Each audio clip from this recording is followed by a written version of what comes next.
Good evening and welcome to a brand new week on the State of Business. I'm Nishani Figuera. Let's first take a look at tonight's headlines. Renewal of GSP Plus to create better opportunities for local exporters. And an academic says Budget 2017 might face implementation challenges. In tonight's top story, a leading manufacturer of fabric in Sri Lanka, TJ, says that the firm is highly optimistic about the opportunities that would be created through the renewal of EU GSP Plus. The government believes Sri Lanka would be able to get those trade concessions by early next year. Shouldn't be pessimistic about it because that is something that the entire industry has been wanting and lobbying, and I think the signs have been very encouraging. So I would think that it is, lots of things have been moving in the right direction. So on our part, we are, getting future ready, I would put it that way. We are preparing ourselves for a potential world where GSP is there. And yes, we are remaining, optimistic at this point.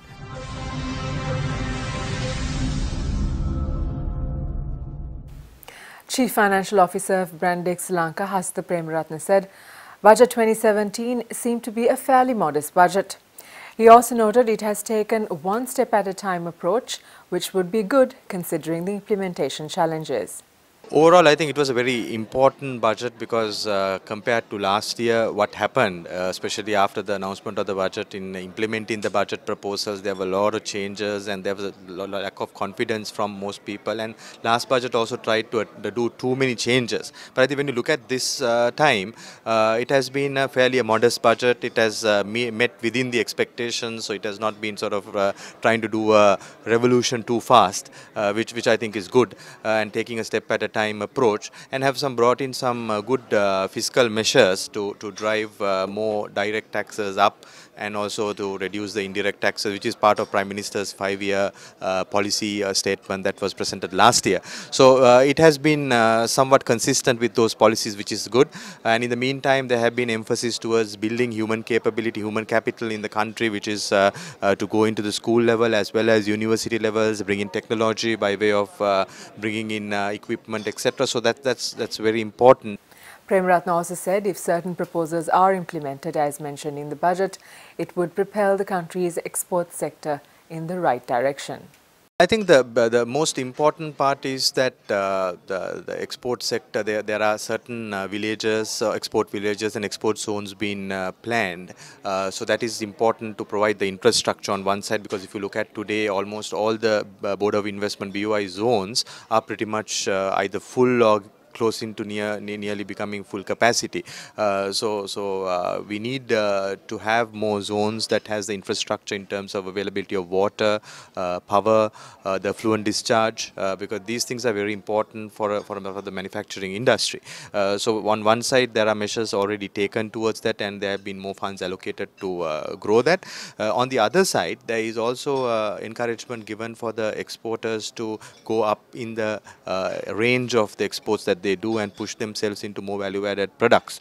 I think this is very important from countries' export composition point of view, and as a strategy, if you want to bring new jobs and create more white-collar jobs which pay maybe at least 40,000-50,000 rupees, you need to take the whole export industry to upmarket. So you need on one side new industries for which there is encouragement, and also on the other side the existing export big industries are also been encouraged to push themselves up in the value chain, which is and in the value-adding range. After the break, let's join with senior lecturer at the Colombo University for an assessment of the Budget 2017. Welcome back. We are with Colombo University's Mr. Indrajit Aponsu to do an assessment on the recent budget that was presented by the Finance Minister over the last week. Mr. Aponsu, now first of all I would like to ask you, how do you assess this budget 2017? The budget is an annual statement, and which basically tells what the government is trying to their fiscal position. But what is more important about the budget is, budget has to be focused for economic growth, which is the fundamental aspect on any economy. So in that respect, I find there are certain economic conditions that are important to take into account. These situations are sometimes outside the budget. In fact, these things have happened before the budget. For example, economic growth in this Sri Lankan economy since 2014 has been slowing down. It has slowed down quite considerably. So which means you got to have a budget which will push this economy back on track to at least 6%, 6.5% to very quickly 7 to 8%. The second is that in the economy, what is important is to keep the prices and costs, which we call inflation, under a certain control. Favorable from the global point of view, global inflation has been down with oil prices down. So that means it should have helped the country to have a low inflation and promote economic growth. But unfortunately, in the local scenario, while the GDP growth declined, and there were pressures on inflation and on cost as well. So it was in that context this budget had to be looked upon. Now how the budget can create a kind of a trust that will promote exports, that will create jobs, and that will make people's incomes better. So at the moment, the government is in a serious challenge of having all these negative elements in place. Is it a positive budget or a negative budget? Now, well, when you say budget, positive budget, negative budget, budget is a statement which indicates what they are going to do. Now, very often the budget indicates things in a very positive way. You will say one of the primary challenges in the past budgets have been the revenue collection. We have a serious problem with the budget deficits. But if the revenue collection is not improved significantly, then we are up against a situation of not being able to meet our expenses and maintaining the budget deficit. So this budget has projected certain revenue projections, certain expenditure curtailments. Now, so in that respect, one could say, look, the budget looks decent and reasonable, but whether this particular budget can live up to that expectation, in 2015 has clearly indicated it has not happened. So it is a matter of not presenting a nice document, but walking the talk. It means now we are seeing a situation where people would look at in a pessimistic manner more than with an optimistic view. Is that so? Well, there is a pessimism that has generated over the last since 2014-15. So there is a general pessimism. You go around and talk to investors, you go around and talk to people. There is a general pessimism about the opportunities, the opportunities to be creating incomes. So that pessimism is very much prevalent. So what is more important in a country is whether people believe in, whether people take these information as positive signals. So in that respect, budget alone is not going to be good enough. Budget is important. Budget alone is not good. What do you need? I think you got to be consistent in your policies. You got to be providing a direction that will really make people believe that things can be achieved.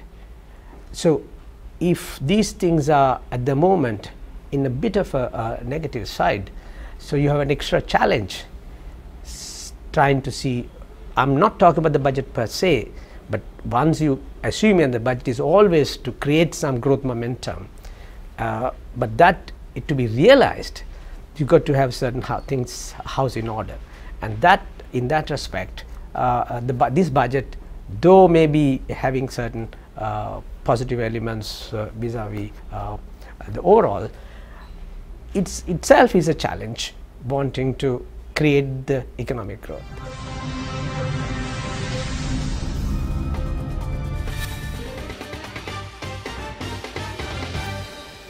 Welcome back. You're watching The State of Business.